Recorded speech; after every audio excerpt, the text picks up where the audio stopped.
Good morning everyone. कैसे हैं आप सब? आइए आज हम लोग स्टार्ट करने जा रहे हैं 12th की बायोलॉजी का सेकेंड चैप्टर। ठीक है, sexual reproduction in flowering plant. इससे पहले हमने पहला चैप्टर पढ़ा था, मतलब कि रिप्रोडक्शन इन ऑर्गेनिज्म हम लोगों ने बहुत अच्छी तरीके से पढ़ लिया था। आई होप आप लोगों ने एक्सरसाइज भी कर लिया होगा। बहुत इंपॉर्टेंट एक्सरसाइज दिए हुए हैं हमारे एनसीईआरटी में, तो उसको हमें करना ही करना है।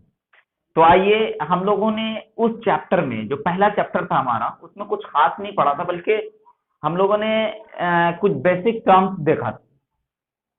कुछ बेसिक टर्म्स, कुछ पॉइंट्स, इंपॉर्टेंट पॉइंट्स, वो सब हम लोगों ने उसमें देख लिया था।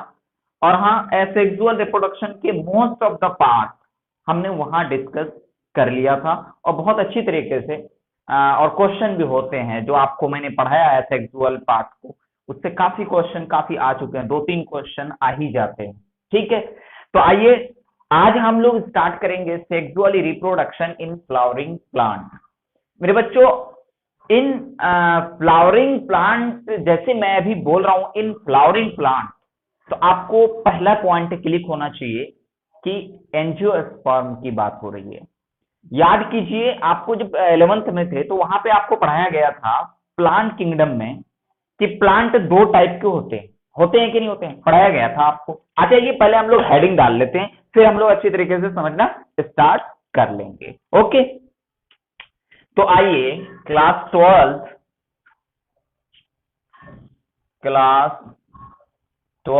Second chapter,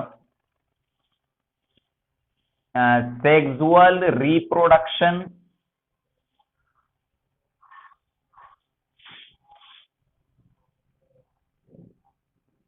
in flowering plant.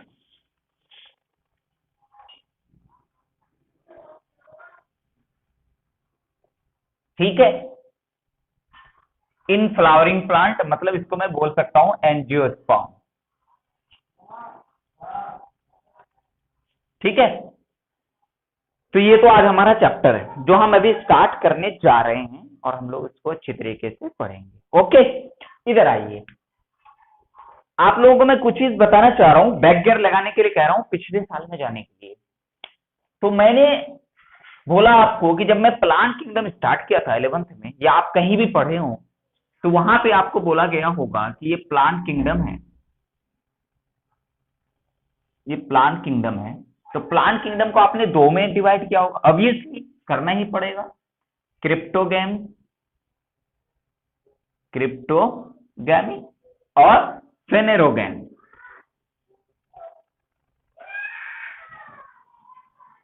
ठीक है, क्रिप्टोगैम का मतलब होता है कि सीडलेस प्लांट, और फेनेरोगैमी का मतलब होता है सीड बेयरिंग प्लांट। इसीलिए हम इसको फेनेरोगैमी को एक और नाम से जानते हैं, स्पर्मेटोफाइटा। स्पर्मेटोफाइटा। ठीक है मेरे बच्चों।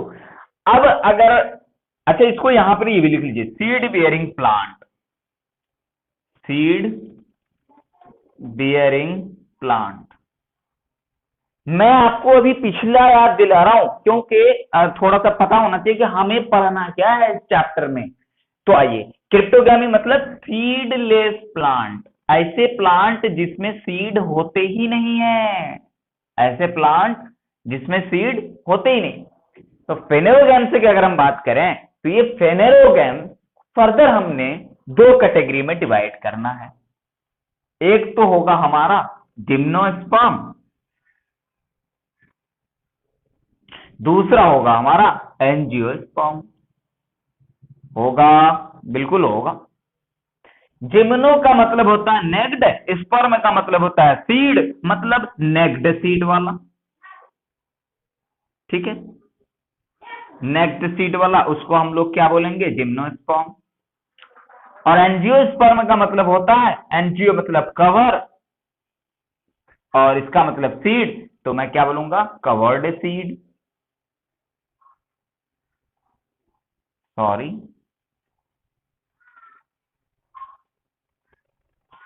लेकिन मेरे बच्चों आपको पता होना चाहिए कि फेनेरोगैम्सनी सीड बियरिंग प्लांट में भी सिर्फ फ्लावरिंग प्लांट कौन है, एंजियोस्पर्म। मतलब एक ऐसा ही एंजियोस्पर्म ऐसे प्लांट होते हैं जिसमें कि फ्लावर्स पाए जाते हैं और उस फ्लावर्स में मेल और फीमेल रिप्रोडक्टिव पार्ट पाए जाते हैं, जिसकी वजह से सेक्सुअल रिप्रोडक्शन होता है। वही लिखा मैंने यहाँ, एंजियोस्पर्म। तो मतलब कि फ्लावरिंग प्लांट की जब भी बात होगी तो आप क्या समझेंगे, एंजियोस्पर्म। पक्का यहां तक क्लियर है? इसको भी बता देंगे या पता है? चलो रिवीजन कर लेते हैं छोटा सा। इसको मैंने फिर 3 में कैटेगराइज करना है। बोलिए जरा, थैलोफाइटा, थैलोफाइटा, ब्रायोफाइटा, ब्रायोफाइटा और टेरिडोफाइटा, टेरिडोफाइटा। अब देखिए मेरे बच्चों, फिर ये थैलोफाइटा को आप चाहें तो 2 में कर दें। एक तो होगा अलगी, दूसरा होगा फंजाई। फिर अलगी को आप ले सकते हैं 3 में। आप 11th में पढ़ चुके हैं अच्छी तरीके से, क्लोरोफाइसी, रोडोफाइसी, थियोफाइसी पढ़ चुके हैं ना? ये तो उसी का है ना। देखो, क्लोरोफाइसी, थियोफाइसी, रोडोफाइसी पढ़ चुके हैं। ग्रीन ब्राउन ब्लू पढ़ चुके हैं हम लोग, रेड और ग्रीन ब्राउन पढ़ चुके हैं। ब्रायोफाइट्स की बात करें, फिर इसमें मोसेस और लिवर वुड्स आ जाएंगे। ये सारी चीजें आप पढ़ चुके हैं, लेकिन हमारा अभी मकसद ये नहीं है पढ़ाने का। हमारा मकसद था एंजियोस्पर्म, कि फ्लावरिंग प्लांट एंजियोस्पर्म में हमें एंजियोस्पर्म के बारे में पढ़ना है आज सेक्सुअल रिप्रोडक्शन में, इसीलिए इसको थोड़ा ध्यान में रखिएगा। ओके मेरे बच्चों, इसको मिटा देता हूं। ये कुछ आपके काम का था नहीं, बल्कि आपके पिछला क्लास का थोड़ा सा रिवीजन था। अभी फिर मैं एक बार पिछला क्लास में जाऊंगा आपके थोड़ा सा रिवीजन के लिए, क्योंकि मेरे बच्चों हमें देखना पड़ेगा पिछला क्लास को भी थोड़ा सा, क्योंकि 11th की जो एनसीईआरटी है वो लगभग 50% को रिलेट करती है आपके 12th की बायोलॉजी से। इसीलिए हम वहां पे बेस बनाते हैं और यहाँ पे अच्छी तरीके से सारी चीज को पढ़ते हैं। ओके मेरे बच्चों, आइए अब मैं आपको लेके जाना चाहता हूं थोड़ा सा बायोलॉजिकल क्लासिफिकेशन में ही आर.एच. व्हिटेकर साहब के पास। आर.एच. व्हिटेकर साइंटिस्ट के बारे में आप जानते हैं, अच्छी तरीके से जानते हैं। R H. Whittaker scientist, R H. Whittaker, इन्होंने 5 किंगडम क्लासिफिकेशन बताया था। यस, कब बताया था? 1969 में। देखिएगा आपके एनसीईआरटी में लिखा हुआ है, ठीक है। आर.एच. व्हिटेकर साहब, इन्होंने क्या बताया था? 5 किंगडम क्लासिफिकेशन, 5 किंगडम बताया था। बिल्कुल, पहला बताया था इसने मोनेरा, दूसरा बताया था इसने प्रोटिस्टा, तीसरा बताया था इन्होंने फंजाई, चौथा बताया था इन्होंने प्लांटिया, और लास्ट एंड फिफ्थ बताया था इन्होंने एनिमेलिया। अब देखिए मेरे बच्चों, यहां पर किंगडम, 5 किंगडम में एक मोनेरा, प्रोटिस्टा, फंजाई, प्लांटिया। इसी प्लांटिया में अब हम घुस रहे हैं और प्लांटिया के एंजियोस्पर्म में हम जा रहे हैं, और हम अब एंजियोस्पर्म में सेक्सुअल रिप्रोडक्शन होगा, ये हम जानते हैं। उसे ही पढ़ना है, कैसे होगा, क्या क्या टर्म्स यूज होंगे, क्योंकि sexual reproduction in plant and sexual reproduction in animal बिल्कुल टोटली डिफरेंट है। जैसे कैसे डिफरेंट है, मैं ये नहीं बोल रहा हूं कि दोनों में गैमेटिक फ्यूजन नहीं होगा, ऐसा कुछ नहीं, सेम चीज है, लेकिन कुछ डिफरेंस है। जैसे कि प्री फर्टिलाइजेशन इवेंट में वहां गैमेटोजेनेसिस हो रहा था, और यहां पर क्या होगा कि माइक्रोस्पोरोजेनेसिस और मेगास्पोरोजेनेसिस। समझ में आई बात? ठीक है। अभी मैंने आपको बताया कि प्लांटिया को मैंने 2 में डिवाइड किया था, क्रिप्टो और स्क्लेरोगेम, फिर उसके बाद एंजियोस्पर्म, जिम्नोस्पर्म गए थे। हाँ, अच्छी तरीके से हम जा चुके थे। तो ये देखिए, मैं आपको पिछला क्लास से थोड़ा सा कोरिलेट किया था कि हमें ये सब चीजें पता होनी चाहिए। अगर आप रियल में एक स्टूडेंट हैं, अच्छा पढ़ने वाले हैं, तो आपको थोड़ा सा पीछे जाना है, 11th की एनसीईआरटी खोलनी है और कुछ कंसेप्ट को वहां से रिविजन मारनी है। क्योंकि फ्लावरिंग प्लांट हो या नॉन फ्लावरिंग प्लांट हो, सबके बारे में हम लोगों ने मॉर्फोलॉजी पढ़ी है, अनाटॉमी पढ़ी है, तो वो सब अगर पढ़े रहेंगे तो और अच्छी तरीके से समझ में आएगा। ठीक है, तो अब आइए, आर.एच. व्हिटेकर साहब का ये कॉन्सेप्ट अभी मैंने थोड़ा सा बताया है, ठीक है। तो हम लोग आज क्या पढ़ेंगे? Sexual reproduction in angiosperm. क्यों? कि बात एक ही है, या तो आप बोलिए sexual reproduction in flowering plant या एंजियोस्पर्म। ठीक है, अब आइए, अब हम स्टार्ट करते हैं। कुछ टर्म्स जो आप पीछे पढ़ चुके हैं। अरे कोई बताओ यार, रिप्रोडक्शन किसे कहते हैं? रिप्रोडक्शन, अरे सर पता है sir, the formation of new species from their parent, उसे हम रिप्रोडक्शन कहते हैं। यस, इसे ही रिप्रोडक्शन कहते हैं। The production of new species from their parent, it may be identical और मे बी डिफरेंट। समझ में आई बात? कैरेक्टरिस्टिक्स कुछ डिफरेंट ही हो सकते हैं क्योंकि वेरिएशन से आ जाते हैं। ठीक है, तो यहां पे लिखना जरूरत नहीं है, बस मैं एक बात लिख रहा हूं। एक क्वेश्चन और बताइए मेरे बच्चों, why we have to do reproduction? हमें रिप्रोडक्शन क्यों करना है? वाई रिप्रोडक्शन की जरूरत क्यों पड़ी? क्यों रिप्रोडक्शन करेंगे? Why we need to reproduction?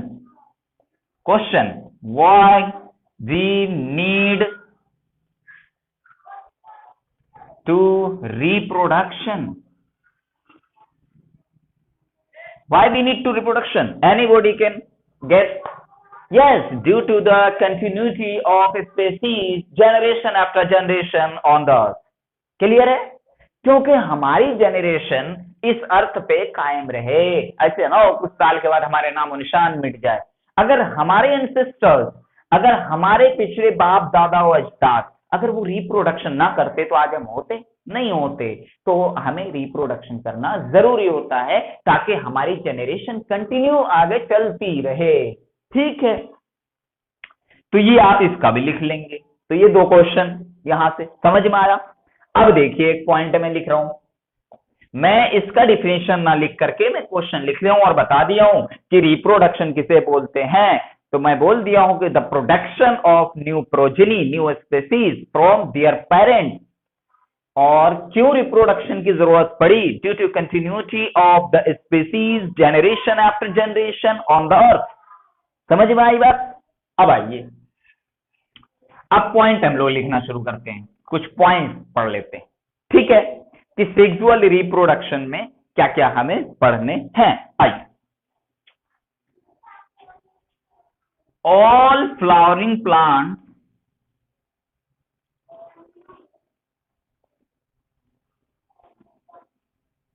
यानी angiosperm shows sexual reproduction, sexual reproduction। सही है पॉइंट, बहुत अच्छा पॉइंट है। ऑल फ्लावरिंग प्लांट्स, और हमने कहा जो भी फ्लावरिंग प्लांट्स है वो एंजियोस्पर्म। ऑल फ्लावरिंग प्लांट्स यानी angiosperm shows sexual reproduction. Clear है? दूसरा पॉइंट लीजिए, flowers are the sites of sexual reproduction. SR कर दूं मेरे बच्चों? Sexual reproduction. क्लियर है? पॉइंट देखिए, मैंने बोला कि जितने भी फ्लावरिंग प्लांट्स एंजियोस्पर्म में है वो रिप्रोडक्शन शो करेंगे। दूसरा पॉइंट में मैंने क्या बोल दिया कि फ्लावर जो होता है वो रिप्रोडक्शन का साइट होता है, रिप्रोडक्शन वही होता है क्योंकि स्टैमेन और कार्पेल वहीं प्रेजेंट होते हैं, तो रिप्रोडक्शन तो वही होना है। ठीक है, क्योंकि रिप्रोडक्टिव पार्ट जो फ्लावर में होते हैं वो दो ही होते हैं, स्टैमेन और कार्पेल। ठीक है, तो अब हम लोग ये एक दो पॉइंट हमने देख लिया कि रिप्रोडक्शन क्या होता है, रिप्रोडक्शन की जरूरत क्यों पड़ी, और फ्लावरिंग प्लांट्स जितने हैं वो सेक्सुअल रिप्रोडक्शन शो करेंगे, और फ्लावर जो होता है वो साइट ऑफ रिप्रोडक्शन होता है। तो सर थोड़ा फ्लावर के बारे में बता दो कि फ्लावर में कहाँ किस जगह पे कार्पेल स्टैमेन प्रेजेंट होता है। तो आइए हम एक डायग्राम ड्रॉ करेंगे। ठीक है मेरे बच्चों, आइए डायग्राम ड्रॉ करते हैं। इसको मिटा दो जरा, जगह मिलेगी तब तो डायग्राम ड्रॉ करेंगे। ये लीजिए,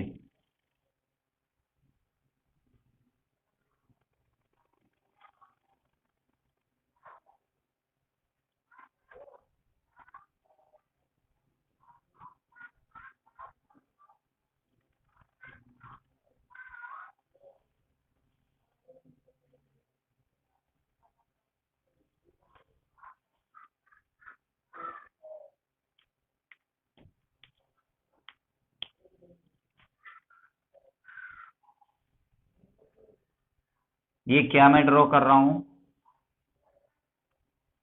पेटल।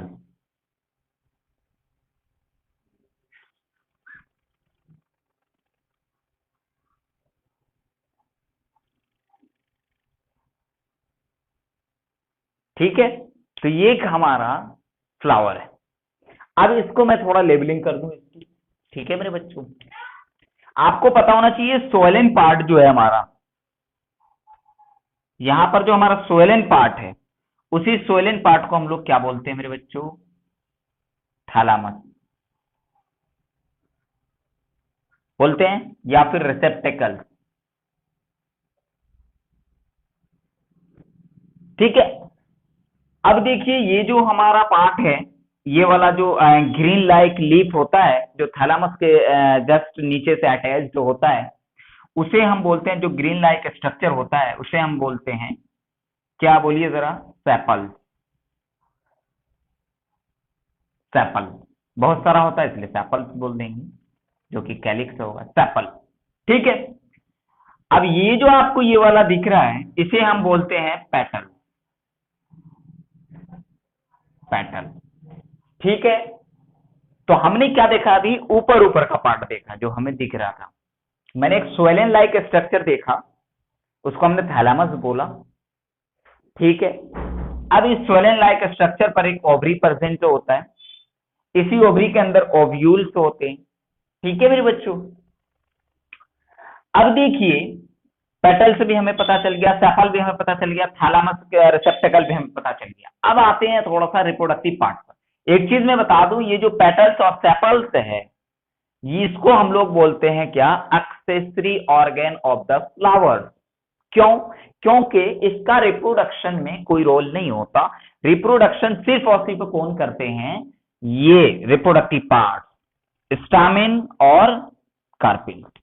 ठीक है, अब अगर मैं एंथर की बात करूं, जरा इधर आइए ग्रीन पेन से, ये जो एंथर है हमारा, ये क्या है हमारा, एंथर। ये जो जिस पर एंथर अटैच्ड है उसे हम क्या बोलते हैं, फिलामेंट। ठीक है, अब ये एंथर और फिलामेंट दोनों किसके पार्ट हैं, बोलिए जरा, स्टैमिन। तो stamen is a male reproductive organ. ठीक है, तो मेल रिप्रोडक्टिव ऑर्गन फ्लावर्स में क्या होता है, stamen, which are included of the anther and filament. समझ में आई बात। अब अगर हम स्टिग्मा की बात, ये कार्पिल्स की बात करें, अच्छा फिलामेंट के बारे में आप क्या देख रहे हैं यहाँ पे, जरा सा गौर से देखिए, तो यहां से यहां तक आपको क्या एक लॉन्ग और सिलिंड्रिकल स्टॉक दिख रहा है। तो क्या मैं इसके बारे में लिख दूं फिलामेंट के बारे में कि भाई ये लॉन्ग है एंड सिलिंड्रिकल है। ठीक है, सिलिंड्रिकल स्टॉक, क्लियर है। क्या मैं एंथर के बारे में बोल सकता हूं कि यहां पर जो एंथर आपको दो लोब दिख रहा है, जैसे कि एंथर आपको कैसा दिख रहा है, उल्टा हो गया मेरे बच्चों,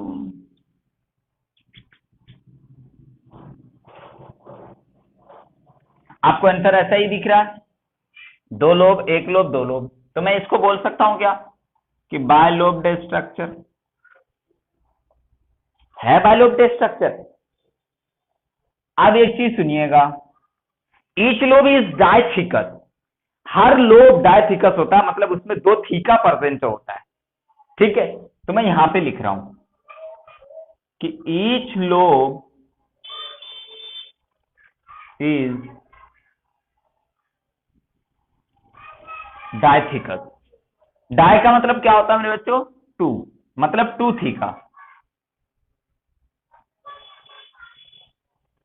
ठीक है, अब मैं भी इसको बोल सकता हूं कि ईच थीका है टू माइक्रोस्पोरेंजिया, यानी पॉलन से। जैसे मैं इसको अगर कट करूं तो वो कैसा दिखेगा आपको, ऐसा,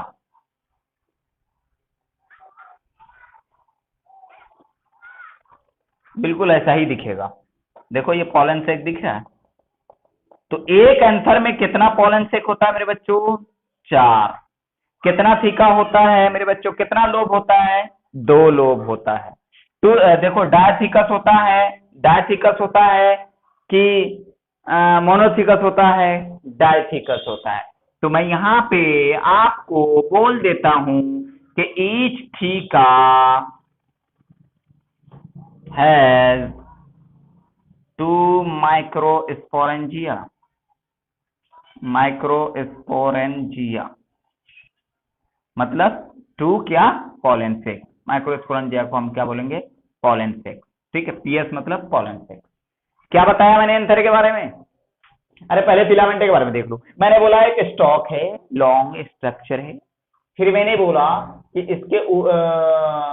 इसके ऊपर में जो पार्ट है स्टामेन का, वो एंथर है।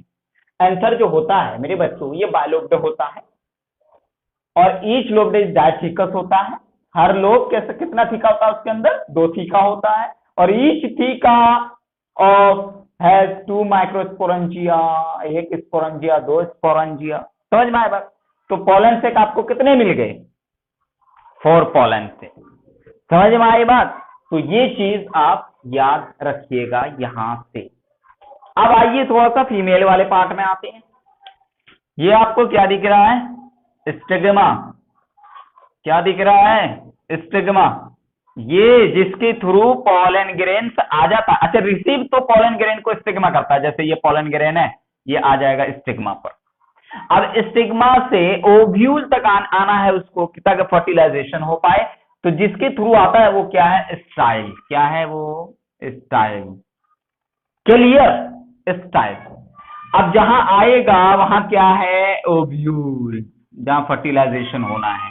तो ये क्या है हमारा, ओवरी।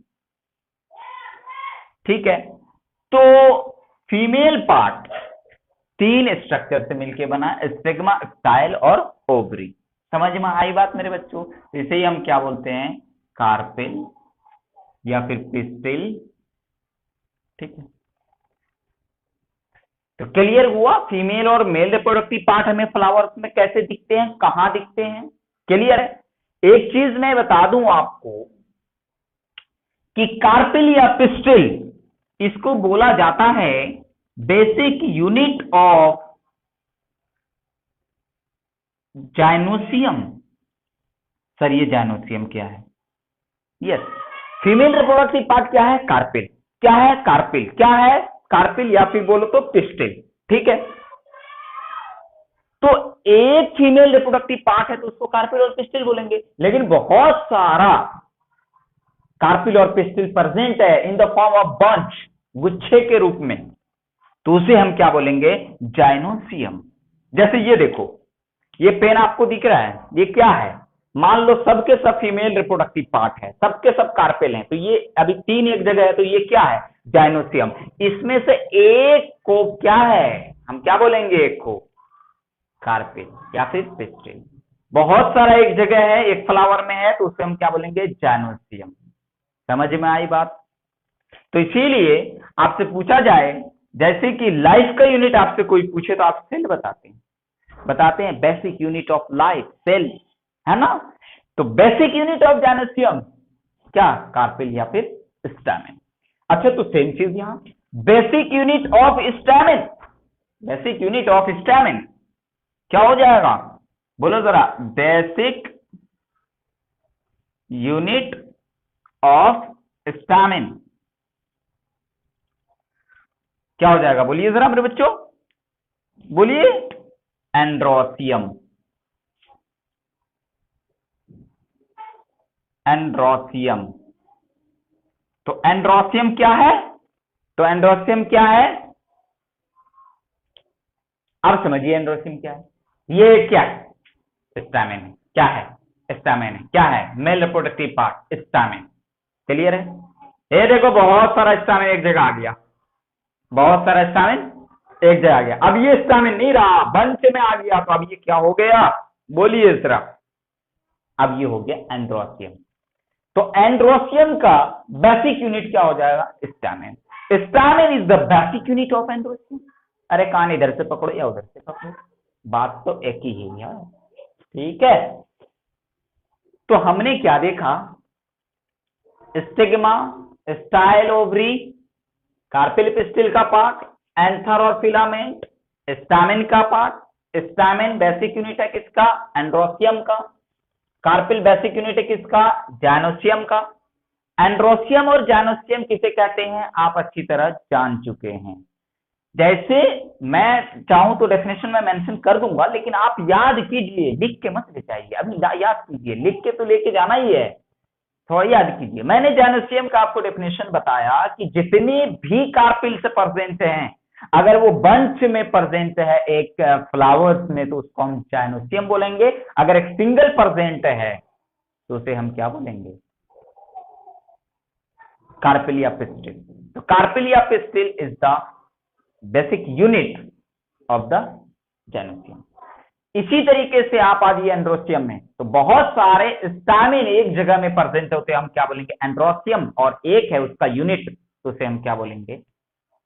स्टैमिन। ठीक है, तो स्टैमिन बहुत सारा कलेक्ट हो गया, उसे हम एंड्रोसियम बोलेंगे। और कार्पिल से बहुत सारा कलेक्ट हुआ है एक जगह, तो उसे हम क्या बोलेंगे? जैनोसियम। क्लियर है? ये तो कोई पता नहीं है, यहाँ पर लिख लो यार, तुम्हारा कोई भरोसा नहीं है यार, लिख लो। कार्पिल क्या है? फीमेल रिप्रोडक्टिव पार्ट है यार, फीमेल रिप्रोडक्टिव स्ट्रक्चर है। और स्टैमिन क्या है? अरे पता है यार, ऐसे मजाक कर रहा हूँ, आपको सब पता है, ये मेल रिप्रोडक्टिव स्ट्रक्चर है।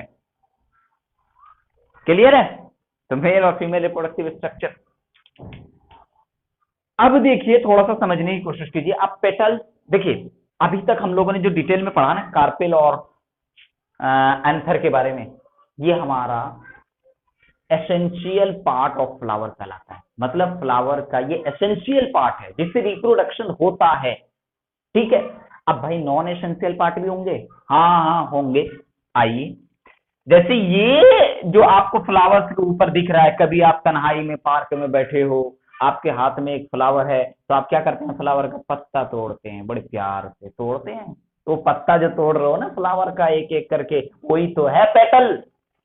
हाँ, और आपको एक एग्जांपल से समझा रहा हूं। उसी उसी पत्ते के नीचे आप ग्रीन ग्रीन छोटा छोटा स्ट्रक्चर दिख रहा होगा लीफ के जैसा, वही तो है सेपल। जैसे जैसे समझा रहा हूं, टोमेटो देखे हो, तो टोमेटो के जड़ में आपको दिखता है क्या? ग्रीन ग्रीन स्ट्रक्चर चारों तरफ दिखता है, वही तो है सेपल। तो आइए, अब अगर मैं इसको एक्सप्लेन करना चाहूं सेपल्स और पेटल्स को, तो आपने यहाँ पे देखना है, यहीं पे मैं मेंशन करता हूँ यार, सारी चीजें एक ही फ्लावर में पढ़ लेते हैं यार, मजा आ जाएगा। तो पेटल से एक तो नहीं होगा पर एक पेटल, दो पेटल, तीन पेटल, अब बहुत सारा होगा। 3D स्ट्रक्चर तो है नहीं, इधर भी होगा उधर भी होगा, चारों तरफ से छतरी के जैसा होगा, होगा कि नहीं होगा? तो उसे ही हम बहुत सारा जो एक होर लाइक स्ट्रक्चर बना लेता है छतरी की तरह, उसे ही हम क्या बोलते हैं? कोरोला। तो यहां पे मैं लिख दूं whole structure, L whole whole structure, उसे हम क्या बोलेंगे? कोरोला।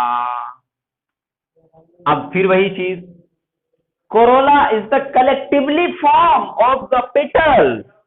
बहुत सारा पेटल कलेक्ट हो गया, तो अब वो किस फॉर्म में आ गया? कोरोला के फॉर्म में आया।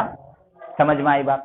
अब देखो सेपल, सेपल जो कि नीचे में आपको ग्रीन स्ट्रक्चर आपको दिख रहा है, दिख रहा है कि नहीं दिख रहा है? ये सेपल बहुत सारा अगर प्रेजेंट हो गया, तो इसे ही हम क्या बोलते हैं? इसी तरीके से सेपल भी चारों तरफ होता है, तो उसे हम बोलते हैं कैलिक्स। उसे हम क्या बोलते हैं? कैलिक्स। तो कोरोला आपको समझ में आया और कैलिक्स समझ में आया। तो calyx is the collectively form of the sepal, a corolla is the collectively form of the petal। सफल पटल, समझ में आया सफल पटल के बारे में? अब देखिए, एक चीज और बता रहे हैं थोड़ा सा, ये जो करोला होता है, अब यार डर लग रहा है कहीं करोला को मैं कोरोना ना बोल दूं, इतना जोर से कोरोना चला हुआ है। कोरोना, इधर आओ।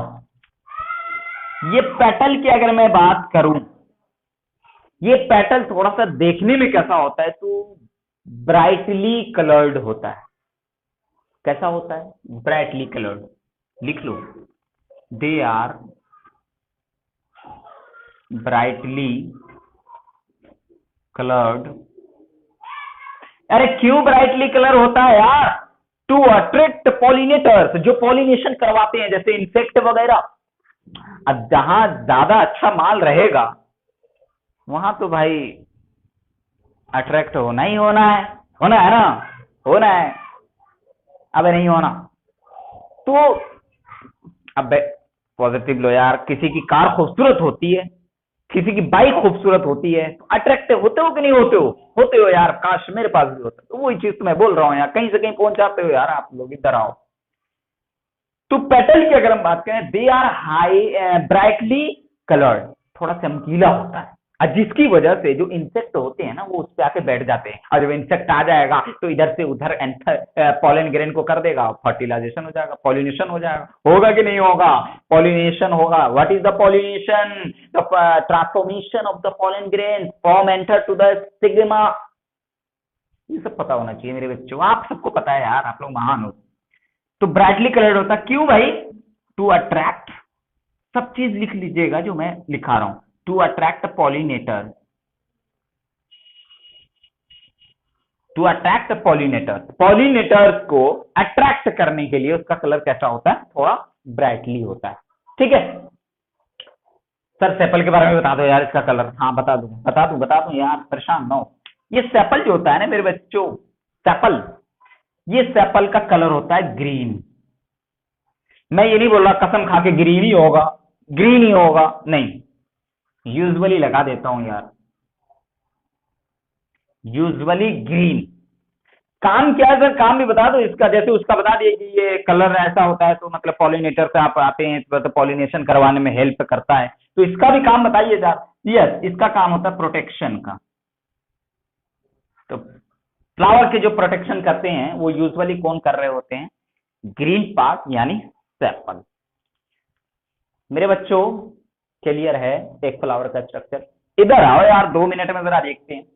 एक फ्लावर यानी एंजियोस्पर्म प्लांट का फ्लावर लिया, मैंने उसको यहाँ पे ड्रॉ किया, मैंने बोला सोइलेन पार्ट को हमने क्या बोला सोइलेन पार्ट को यहाँ पे होता है, आप देखिएगा फ्लावर में सोइलेन पार्ट होता है, उस सोइलेन पार्ट को हमने बोला थैलामस या रिसेप्टिकल। उस पे क्या प्रेजेंट होता है? ओवरी। ओवरी के अंदर क्या होता है? ओव्यूल होता है।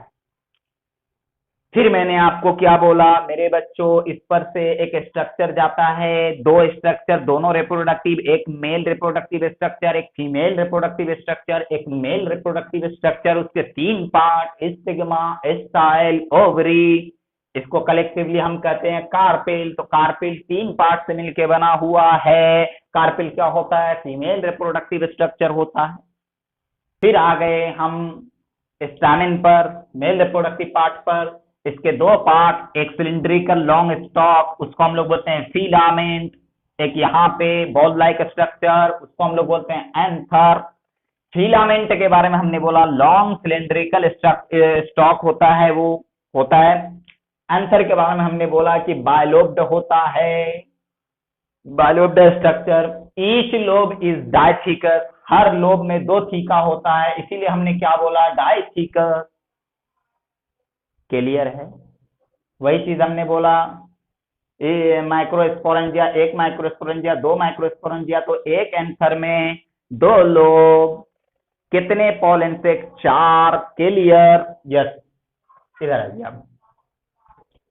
फिर मैंने बोला कि भाई साहब ये कार्पेल और पिस्टिल जो है, इसका जो ये बेसिक यूनिट है किसका? जायनोसियम का। जायनोसियम का बेसिक यूनिट क्या है? कार्पेल और पिस्टिल। तो जायनोसियम किसे कहते हैं? मैंने बोला कि जब कलेक्टिवली फॉर्म में बहुत सारे कार्पेल प्रेजेंट है तो उसे हम क्या बोलेंगे? जायनोसियम।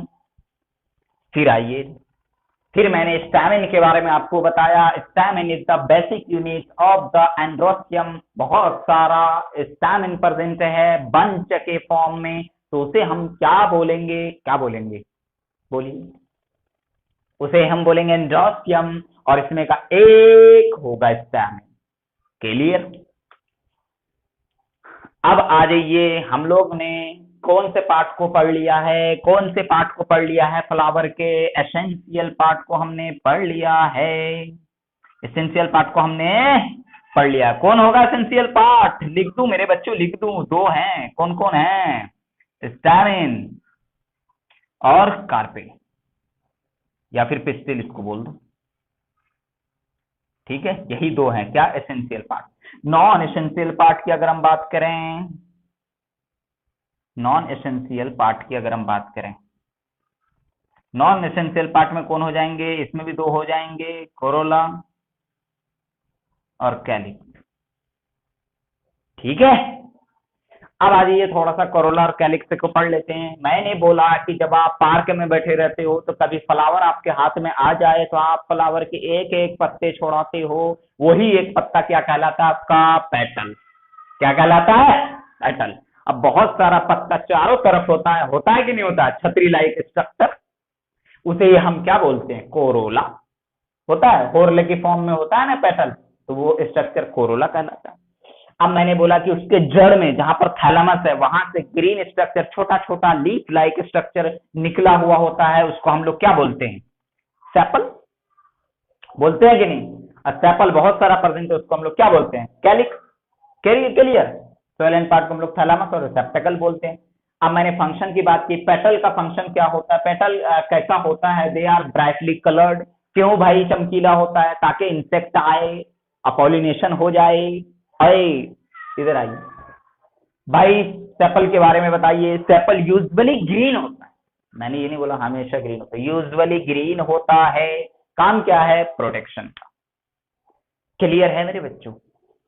और पढ़िएगा, और पढ़िएगा, पढ़िएगा तो पढ़ लीजिए, मेरा क्या जा रहा।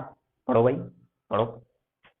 चलिए इसको आप ड्रॉ कर लीजिए या स्क्रीनशॉट ले लीजिए, एज यू विश, जैसा कीजिए आप। जब पॉज करके आप लिख भी सकते हैं। ठीक है, ठीक है, अच्छा चलता हूं, दुआओं में याद रखना। चलिए मिटा दूं, अब तो नहीं रुकूंगा। अब एक चीज मैं आपको बता दूं कि प्री फर्टिलाइजेशन इवेंट जो प्लांट में होता है और जो एनिमल में होता है उसमें डिफरेंस क्या है? जो एनिमल्स में प्री फर्टिलाइजेशन इवेंट्स, उसमें गैमेटोजेनेसिस आपको देखने को मिला था। The formation of gametes known as gametogenesis. लेकिन मेरे बच्चों अब यहाँ पे हम लोग गैमेटोजेनेसिस टर्म नहीं पढ़ेंगे। प्लांट के लिए, मतलब फ्लावरिंग प्लांट के लिए, एंजियोस्पर्म प्लांट के लिए हम लोग यहाँ पे टर्म पढ़ेंगे माइक्रोस्पोरोजेनेसिस और मेगास्पोरोजेनेसिस। ये चीज आप दिमाग में बैठा लीजिए, ठीक है। अब उसको हम लोग देखना चाहते हैं कि प्री फर्टिलाइजेशन इवेंट्स में, प्री फर्टिलाइजेशन, इसमें हम लोग पढ़ेंगे क्या? दो फॉर्म। एक तो होगा हमारा माइक्रोस्पोरोजेनेसिस, माइक्रोस्पोरोजेनेसिस, और दूसरा होगा हमारा मेगा स्पोरोजेनेसिस। अब देखिए microsporogenesis, it is a process in which the formation of gamete occur, जिसमें गैमेट का फॉर्मेशन होता है, उसे हम क्या बोलेंगे? माइक्रोस्पोरोजेनेसिस। अब एक चीज याद रखिएगा, जब भी मैं आपको बोलूं माइक्रोस्पोर, तो आप क्या समझेंगे? मेल गैमेट बनाएंगे। जैसे कि अगर मैं मेल गैमेट की बात करूं और फीमेल गैमेट की बात करूं, तो मेल गैमेट जो होता है हमारा, वो होता है माइक्रोस्पोर। क्या होता है हमारा? माइक्रोस्पोर। और फीमेल गैमेट की बात करूं तो मेगास्पोर। ठीक है, तो माइक्रोस्पोर बनाने के प्रोसेस को हम क्या बोलेंगे? माइक्रोस्पोरोजेनेसिस। और मेगास्पोर के बनाने के प्रोसेस को हम क्या बोलेंगे? मेगास्पोरोजेनेसिस। क्लियर है इतना सा? अब देखिए इसमें होता क्या है एक्चुअल में, कि माइक्रोस्पोर में वो चीज हम लोग आप पढ़ने वाले हैं। ठीक है, इसमें पढ़ेंगे कि formation of microspores inside the microsporangia और पॉलन सेक। तो पॉलन सेक को हमने क्या बोला था? माइक्रोस्पोरेंजिया। और वहीं पर किसका फॉर्मेशन होगा? माइक्रोस्पोर का, यानी गैमेट्स का। तो मैं बोल सकता हूं कि the formation of microspore inside the microsporangia और pollen sac of seed plant. जो सीड प्लांट्स हैं उसके माइक्रोस्पोरेंजिया में या पॉलन सेक में किसका फॉर्मेशन होता है? माइक्रोस्पोर का। उसे हम क्या बोलेंगे? माइक्रोस्पोरोजेनेसिस। अब होता कैसे है वो चीज, अच्छा मैं लिख दूं क्या डेफिनेशन, लिख दूं तो लिख लीजिए, the formation of microspore inside the microsporangia या फिर pollen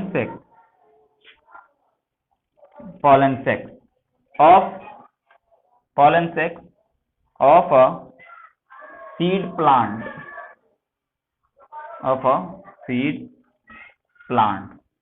ठीक है मेरे बच्चों।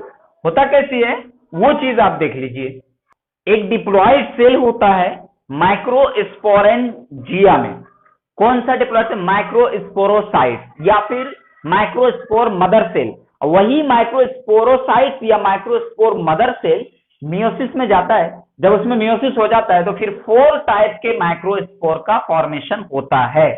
तो मैं यहां पे लिख रहा हूं कि अ डिप्लॉयड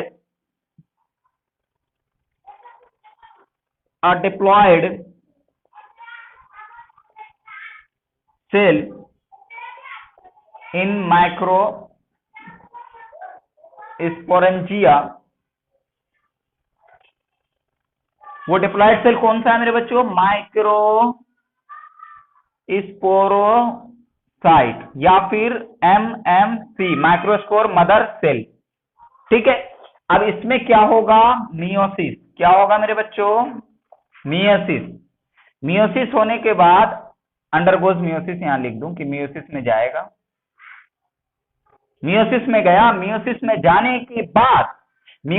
जाने के बाद 4 माइक्रोस्पोर का फॉर्मेशन होगा। कितने?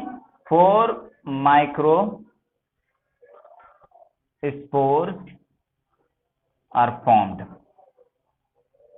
तो 4 माइक्रोस्पोर बनते हैं एक माइक्रोस्पोर मदर सेल से, जो कि कहां होता है? माइक्रोस्पोरेंजिया में प्रेजेंट होता है। सेम चीज मेगा स्पोर की अगर मैं बात करूं तो मेगा स्पोर हम लोग जानते हैं कि ये फीमेल गैमेट है। फीमेल गैमेट के बनाने को ही हम मेगा स्पोरोजेनेसिस कहते हैं। इसमें क्या होगा कि इसमें भी सेम डेफिनेशन आप लिखिएगा, द फॉर्मेशन ऑफ माइक्रोस्पोर नहीं करके यहां पे मेगा स्पोर कर दीजिएगा। अब यहां पे माइक्रोस्पोरेंजिया को हटा करके यहां पे कर दीजिएगा इनसाइड ओव्यूल,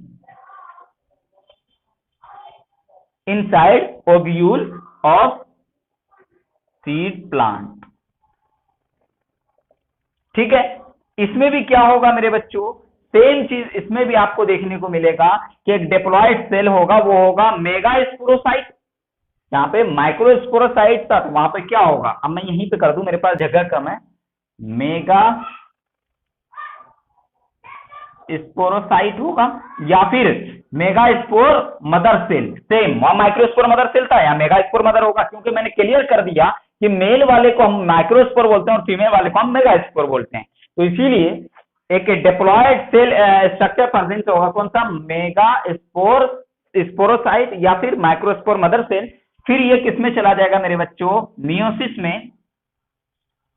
मियोसिस में जाने के बाद फिर ये 4 मेगास्पोर बनाएगा। मेगास्पोर। तो मेरे बच्चों आई होप कि आपको अब मेगास्पोरोजेनेसिस और माइक्रोस्पोरोजेनेसिस इस दोनों में कोई डाउट नहीं रहेगा।